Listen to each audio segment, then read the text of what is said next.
एक बार एक आदमी मर गया। जब उसे इसका एहसास हुआ तो उसने देखा कि परमात्मा हाथ में एक सूटकेस लिए उसकी तरफ आ रहे थे। परमात्मा और उस मृत व्यक्ति के बीच कुछ वार्तालाप हुए। परमात्मा ने कहा, चलो बच्चे, वापस जाने का समय हो चुका है। मृत व्यक्ति ने कहा, इतनी जल्दी? मेरी तो अभी बहुत सारी योजनाएं बाकी थी। परमात्मा ने कहा, मुझे अफसोस है, लेकिन अब वापस जाने का समय हो चुका है। मृत व्यक्ति ने कहा, आपके पास उस सूटकेस में क्या है प्रभु? परमात्मा ने कहा, बच्चे, उसमें तुम्हारा सामान है। मृत व्यक्ति ने कहा, मेरा सामान? आपका मतलब मेरी वस्तुएं, मेरे कपड़े, मेरा धन? परमात्मा ने कहा, वो चीजें कभी भी तुम्हारी नहीं थी, बल्कि इस पृथ्वी लोक की थी। मृत व्यक्ति ने कहा, तो क्या इसमें मेरी यादें हैं? परमात्मा ने कहा, नहीं, उनका संबंध तो समय से था। मृत व्यक्ति ने कहा, क्या इसमें मेरी योग्यताएं हैं? परमात्मा ने फिर से कहा, नहीं, उसका संबंध तो परिस्थितियों से था। मृत व्यक्ति ने कहा, तब क्या मेरे दोस्त और मेरा परिवार है?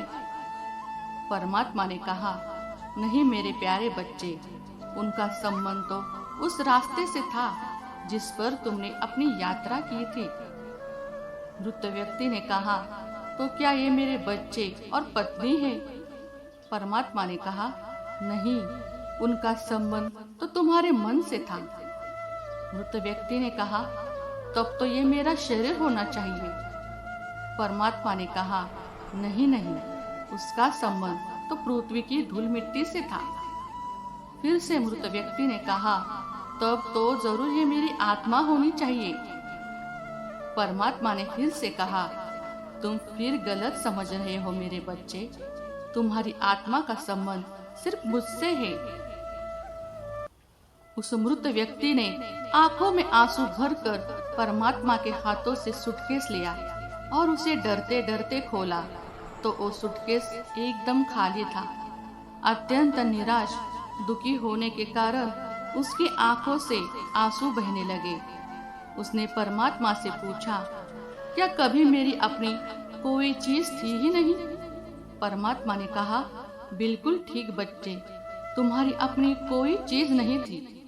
मृत व्यक्ति ने कहा, तब मेरा अपना था क्या?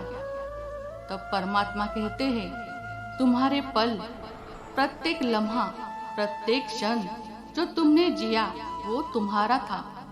इसीलिए हर पल अच्छा काम करो, अच्छे कर्म करो, हर क्षण अच्छा सोचो, हर लम्हा इस निरंकार का शुक्रिया अदा करो।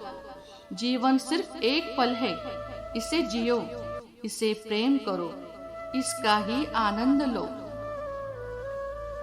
साथ संगत जी जीवन में आई है तो खुशियां ही खुशियां लौटानी है सबको। अगर आपको मेरी ये कहानी अच्छी लगी हो तो कमेंट कर जरूर बताइएगा। तब तक के लिए खुश रहिए, खुशियां बांटिए।